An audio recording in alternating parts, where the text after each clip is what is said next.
1453년 음력 10월 10일 밤, 한양의 어느 집 앞에 수양대군이 나타났습니다. 관모불이 떨어졌는데 관모를 빌릴 수 있겠습니까? 집 주인이 나왔고 수양대군은 서찰 한 장을 건넸습니다. 이것 좀 읽어보시오. 집 주인이 달빛에 서찰을 비추는 순간 뒤에 있던 사내가 철퇴를 내리쳤습니다. 철퇴에 맞은 사람은 좌의정 김종서였습니다. 조선 역사상 가장 넓은 영토를 확보한 장군, 두만강 국경선을 확정한 영웅, 세종대왕이 북방의 일은 김종서 없이는 이루지 못했을 것이라고 극찬한 인물이었습니다. 그런데 이상합니다. 김종서는 조선 최고의 권력자였습니다. 좌의정이면 지금으로 치면 국무총리입니다. 그런 사람이 왜 자기 집 앞에서 철퇴에 맞아야 했을까요? 왜 호위 병사 하나 없이 당했을까요? 더 이상한 건 김종서가 그 자리에서 죽지 않았다는 것입니다. 철퇴에 맞고도 살아남아 부인의 가마를 타고 궁궐로 가려 했습니다. 사대문을 모두 돌았지만 들어가지 못했고 결국 다음 날 아침에 잡혀서 죽었습니다. 그의 마지막 말은 이랬습니다. 정승의 몸으로 어찌 걸어가겠느냐. 초원을 가져오너라. 오늘은 김종서의 이야기를 해보려 합니다. 키 작고 무예도 서툴렀던 문신이 어떻게 되어 큰 호랑이라는 별명을 얻었는지, 8년간 북방에서 무슨 일을 했는지, 그리고 왜 그토록 허무하게 죽어야 했는지를 이야기하겠습니다. 1383년 고려 말 충청남도 공주에서 김종서가 태어났습니다. 본관은 순천 김씨, 아버지 김추는 도총재를 지낸 무관이었습니다. 하지만 김종서는 아버지와 다른 길을 걸었습니다. 무과가 아닌 문과를 선택한 것입니다. 1405년 태종 5년에 김종서는 문과에 급제했습니다. 동진사 13위, 22살의 나이였습니다. 이후 전형적인 문신의 길을 걸었습니다. 간관직과 감찰직을 거치며 조정에서 이름을 알리기 시작했습니다. 그런데 세종실록에는 흥미로운 기록이 있습니다. 김종서는 키가 작고 무예가 서툴러 장군이 될 제목이 아니었다는 것입니다. 나중에 북방의 호랑이가 될 사람 치고는 의외의 평가입니다. 김종서의 인생을 바꾼 건 세종대왕과의 만남이었습니다. 세종은 김종서의 강직함과 능력을 눈여겨봤습니다. 1433년 김종서가 좌대원으로 있을 때 세종은 파격적인 결정을 내렸습니다. 이조의 인사권, 즉 이부지선을 김종서에게 맡긴 것입니다. 인사권이란 관리를 임명하는 권한입니다. 왕 다음으로 중요한 권력이었고 보통 고위 대신에게 맡기는 일이었습니다. 그런데 세종은 좌대원에 불과한 김종서에게 이 권한을 줬습니다. 그만큼 신뢰가 깊었다는 뜻입니다. 얼마 후 세종은 김종서를 불러 활과 화살을 주었습니다. 그리고 이렇게 말했습니다. 항상 가지고 있다가 짐승을 쏴라. 문신에게 활과 화살을 주다니 이상한 일이었습니다. 하지만 곧 그 의미가 밝혀졌습니다. 세종은 김종서를 북방으로 보낼 준비를 하고 있었던 것입니다. 1433년 12월 김종서는 함길도 도관찰사로 임명됐습니다. 함길도는 지금의 함경도, 조선의 최북단 변방이었습니다. 여진족의 침입이 끊이지 않는 위험한 곳이었고 아무도 가고 싶어 하지 않는 곳이었습니다. 왜 세종은 문신 김종서를 북방으로 보냈을까요? 1년 전인 1432년 여진족 이만주가 400기병을 이끌고 조선 영토를 침범했습니다. 최윤덕 장군이 파저강 전투에서 이들을 물리쳤지만 근본적인 해결은 되지 않았습니다. 세종의 계획은 달랐습니다. 단순히 여진족을 물리치는 게 아니라 아예 국경선을 두만강까지 확장하려 한 것입니다. 이를 위해서는 무력만으로는 안 됐습니다. 외교, 행정, 삼인정책이 필요했고 이 모든 것을 총괄할 수 있는 사람이 필요했습니다. 세종이 택한 사람이 김종서였습니다. 김종서가 함길도에 도착했을 때 상황은 암담했습니다. 여진족의 잦은 침입으로 백성들은 두려움에 떨고 있었고 민심은 흩어져 있었습니다. 김종서는 먼저 민심을 수습하는 데 집중했습니다. 그리고 특이한 전략을 썼습니다. 정보전이었습니다. 김종서는 여진족 마을의 첩자를 양성해서 파견했습니다. 적의 동태를 파악하고 언제 어디서 침입할지 미리 아는 것이 중요하다고 판단한 것입니다. 문신다운 발상이었습니다. 두 번째 전략은 3인 정책이었습니다. 함길도 남부 지방의 농가 2200호를 북방 진지로 이주시켰습니다. 군사만으로 영토를 지킬 수 없으니 백성을 이주시켜 삶의 터전으로 만들겠다는 것이었습니다. 조정에서는 반대가 거셌습니다. 백성을 위험한 곳으로 강제로 보내는 게 맞느냐는 비판이었습니다. 어떤 신하는 사람이 할 수 없는 일이라고까지 말했습니다. 하지만 김종선은 뜻을 굽히지 않았습니다. 김종선은 점진적으로 진을 설치해 나갔습니다. 무리하게 한꺼번에 확장하지 않고 하나씩 영토를 넓혀갔습니다. 회령, 종성, 경원, 경흥, 온성, 부령 이렇게 6개의 진을 설치했습니다. 이것이 바로 육진입니다. 육진 개척은 쉬운 일이 아니었습니다. 여진족은 계속 침입했고 전투가 끊이지 않았습니다. 기록에 따르면 한 번의 전투에서 김종서의 부대는 여진족 183명을 죽이고 248명을 사로잡았습니다. 말 110필과 소 67마리도 노획했습니다. 9일간의 전투였습니다. 이 무렵 김종서에게 별명이 붙었습니다. 대호, 큰 호랑이라는 뜻입니다. 키 작고 무에 서툴던 문신이 북방의 호랑이가 된 것입니다. 여진족들은 김종서를 두려워했고 그의 이름만 들어도 움츠러들었다고 합니다. 북방 개척 중 유명한 일화가 있습니다. 관아에서 연회를 열고 있었는데 갑자기 화살이 날아와 중앙의 수랑아리에 꽂혔습니다. 모두가 놀라 자리를 피하려 했지만 김종서는 태연하게 앉아 있었습니다. 그리고 이렇게 말했습니다. 간사한 자가 나를 시험하려 한 것이다. 그리고 연회를 계속 즐겼습니다. 하지만 8년은 긴 시간이었습니다. 김종서는 세종에게 여러 번 상소를 올렸습니다. 제발 한양으로 올라가게 해주십시오. 변방의 추위, 끊이지 않는 전투, 가족과의 이별, 이 모든 게 힘들었던 것입니다. 대오라 불리던 호랑이도 인간이었습니다. 세종은 김종서의 마음을 알았습니다. 직접 김종서의 노모와 아내를 챙겼습니다. 왕이 신하의 가족을 돌본 것입니다. 경의 어머니와 아내가 잘 있으니 걱정 말고 임무에 충실하라. 세종의 이런 배려가 있었기에 김종서는 8년을 버틸 수 있었습니다. 1441년 마침내 육진 개척이 완료됐습니다. 두만강이 조선의 국경선으로 확정됐습니다. 이 국경선은 현재까지도 대한민국의 국경선 기초가 되고 있습니다. 김종서가 그린 국경선이 600년 가까이 이어지고 있는 것입니다. 세종은 김종서의 공을 이렇게 평가했습니다. 북방의 일은 김종서가 있어도 과인이 없었으면 이루지 못했을 것이고 과인이 있어도 김종서가 없었으면 이루지 못했을 것이다. 왕과 신하가 함께 이룬 업적이라는 뜻이지만 사실상 김종서 없이는 불가능했다는 인정이기도 했습니다.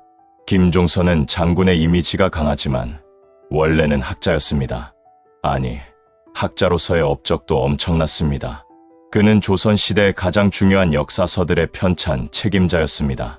1451년 김종서는 고려사 편찬을 완료했습니다.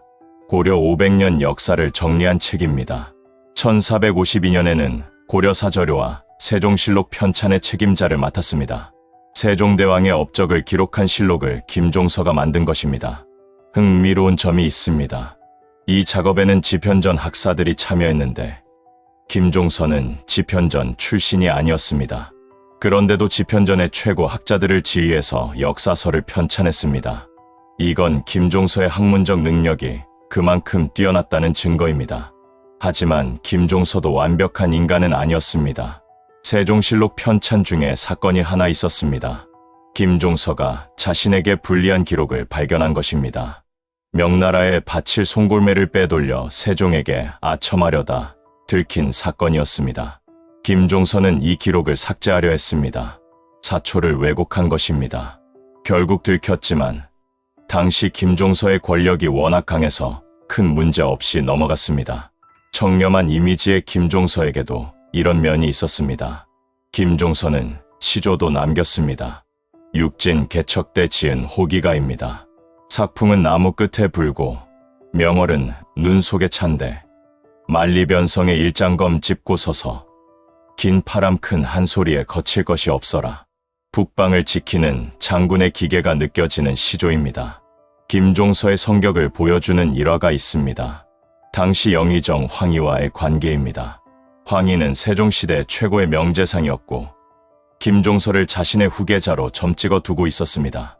그런데 황희는 김종서를 유난히 엄격하게 대했습니다. 다른 신하들에게는 관대했지만 김종서에게만은 사정없이 굴었습니다. 맹사성이 말릴 정도였습니다. 왜 김종서에게만 그렇게 엄격하시오? 황희의 대답이 인상적입니다. 김종서는 훗날 크게 쓸 인물이다. 그래서 엄격하게 대하는 것이다.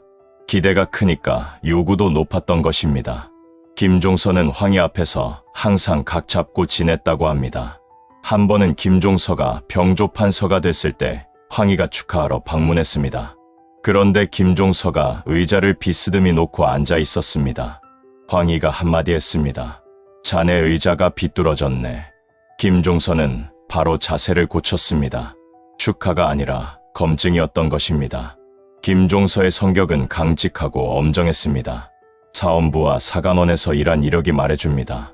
청렴결백했고 비리나 사치에 대한 기록이 전혀 없습니다. 권력의 정점에 올랐을 때도 정도를 지킨 인물이었습니다. 1450년 세종이 승하하고 문종이 즉위했습니다. 김종서는 의정부 좌찬성에 올랐습니다. 1451년에는 우의정, 1452년에는 좌의정이 됐습니다. 조정의 2인자 자리에 오른 것입니다. 그런데 문종은 건강이 좋지 않았습니다. 즉위한 지 2년 만인 1452년 문종이 죽었습니다. 왕위를 이을 단종의 나이는 겨우 12살이었습니다. 문종은 죽기 전에 신하들을 불렀습니다. 황보인, 김종서, 정분 등이었습니다. 문종은 이들에게 어린 단종을 맡겼습니다. 경들이 어린 세자를 보필해 주시오. 이것이 고명 대신입니다. 왕이 죽으면서 어린 왕을 맡긴 신하들을 뜻합니다. 단종이 즉위하자 김종서의 권력은 절정에 달했습니다. 당시는 의정부 서사제라고 해서 의정부 대신들이 정사를 논의해서 왕에게 보고하는 체제였습니다. 12살 왕에게 결정권이 있을 리 없었고 실권은 대신들에게 있었습니다. 김종서는 인사권까지 장악했습니다. 황표정사라는 것을 시행했는데 인사를 결정할 때 황색 종이에 표시하는 방식이었습니다. 사실상 김종서가 관리 임명을 좌지우지한 것입니다. 명나라 사신은 이렇게 평가했습니다. 김종서의 전횡과 독단이 너무 심하다. 외국 사신의 눈에도 김종서의 권력이 지나쳐 보였던 것입니다. 문종에게는 동생이 있었습니다. 수양대군, 훗날의 세조입니다. 수양대군은 야심이 큰 인물이었고 어린 조카가 왕위에 오르는 것을 탐탁지 않게 여겼습니다. 수양대군과 김종서의 갈등은 필연적이었습니다. 김종서는 단종을 보필하는 고명 대신이었고 수양대군이 권력을 잡으려면 김종서를 제거해야 했습니다. 수양대군은 측근들에게 이렇게 말했습니다. 김종서만 죽이면 나머지 무리는 걱정할 것도 없다. 김종서는 수양대군의 야심을 몰랐을까요?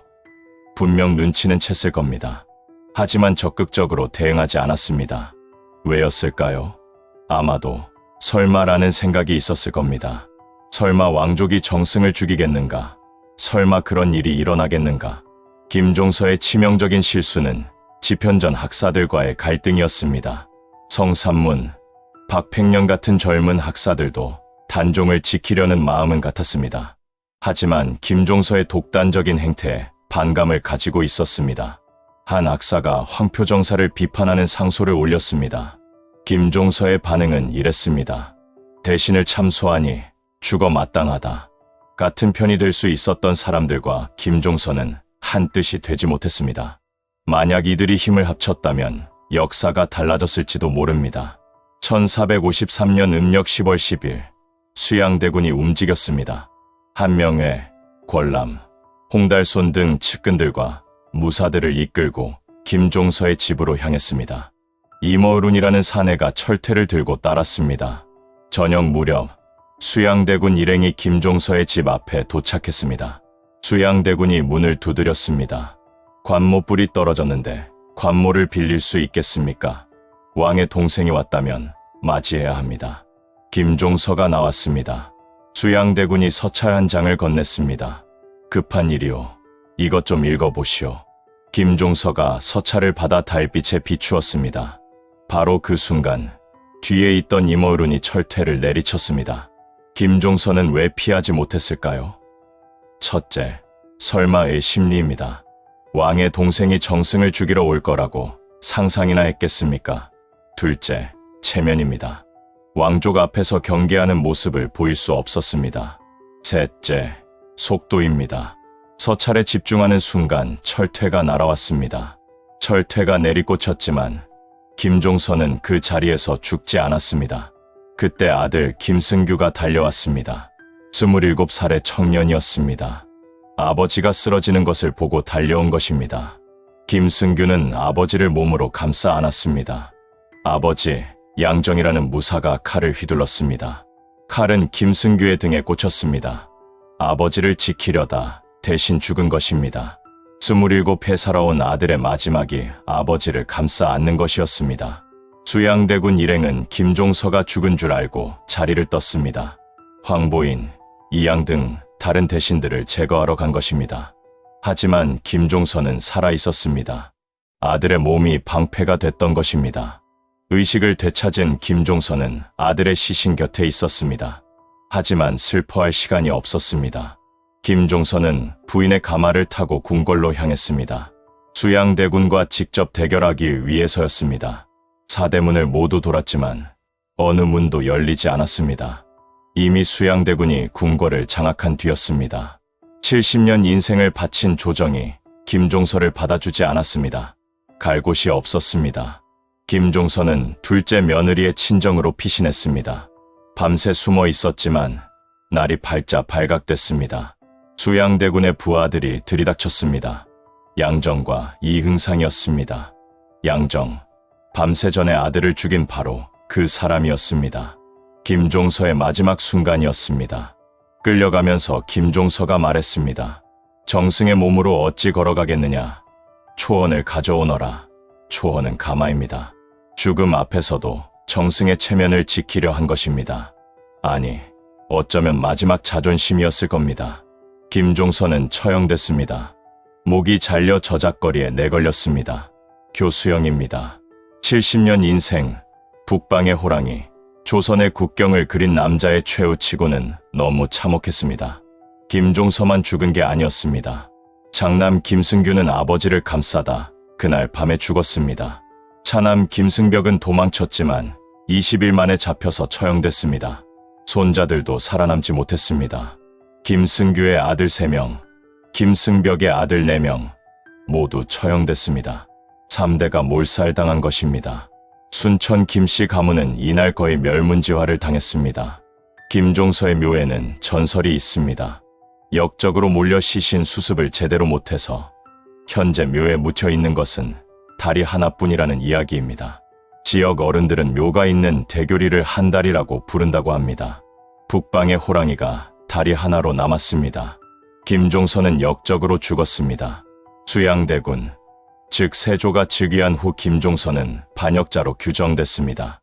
그가 편찬한 고려사에서 이름이 삭제됐고 권력을 탐한 간신으로 역사에 남았습니다. 하지만 이상한 점이 있습니다. 조선왕조실록 어디에도 김종서의 비리나 부정에 대한 기록이 없습니다. 권력을 탐했다는데 부정축제 기록이 없고 사치를 부렸다는 기록도 없습니다. 오히려 정변을 일으킨 쪽에서 비리가 나왔습니다. 한명회, 홍윤성 같은 세조의 공신들은 부정축제와 비리로 무리를 일으켰습니다. 홍윤성은 살인마 정승이라는 소리까지 들었습니다. 300년이 지난 1746년, 영조 22년에 김종서는 복권됐습니다.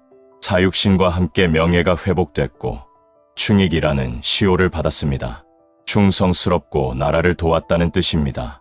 현재 김종서의 묘는 세종특별자치시 장군면에 있습니다. 원래 공주시 장기면이었는데 세종시에 편입되면서 김종서를 기리기 위해 장군면으로 이름을 바꿨습니다. 대한민국 해군에는 DDG-997 대호 김종서함이 있습니다. 김종서는 왜 죽었을까요? 단순히 정치적 희생자였을까요? 아니면 스스로 자초한 면이 있었을까요? 김종서의 업적은 분명합니다. 육진 개척으로 두만강 국경을 확정했고 이 국경선은 600년이 지난 지금도 유효합니다. 고려사와 세종실록을 편찬했고 세종과 문종의 신임을 받은 명신이었습니다. 하지만 김종서에게는 치명적인 약점이 있었습니다. 독단이었습니다. 황표정사로 인사권을 틀어쥐었고 같은 편이 될 수 있었던 지편전 학사들과 반목했습니다. 명나라 사신도 지적할 정도로 전횡이 심했습니다. 가장 큰 실수는 설마의 심리였습니다. 수양대군의 야심을 몰랐을 리 없습니다. 하지만 적극적으로 대응하지 않았습니다. 설마 왕의 동생이 정승을 죽이겠는가? 설마 그런 일이 일어나겠는가? 그 설마가 철퇴를 피하지 못하게 만들었습니다. 역사는 아이러니합니다. 김종서를 죽인 세조는 왕이 됐지만 역사는 세조를 좋게 평가하지 않습니다. 김종서는 역적으로 죽었지만 300년 후 명예가 회복됐습니다. 누가 진짜 역적인지 역사가 답을 내린 것입니다. 1453년 그날 밤 달빛 아래서 서찰을 읽던 김종서, 그가 마지막으로 본 것은 무엇이었을까요? 철퇴가 내리꽂히는 순간 무슨 생각을 했을까요? 아마 설마였을 겁니다. 설마 진짜로? 그리고 쓰러지는 아버지를 본 아들 김승규, 그는 왜 달려갔을까요? 도망칠 수도 있었습니다. 하지만 아들은 아버지를 감싸 안았습니다. 그것이 아들의 마지막 선택이었습니다. 김종서의 삶이 우리에게 남기는 교훈이 있습니다. 업적만으로는 충분하지 않다는 것, 권력은 언제든 무너질 수 있다는 것, 그리고 설마는 가장 위험한 생각이라는 것입니다. 키 작고 무에도 서툴던 문신이 북방의 호랑이가 됐습니다. 조선의 국경을 그렸고 역사를 기록했습니다.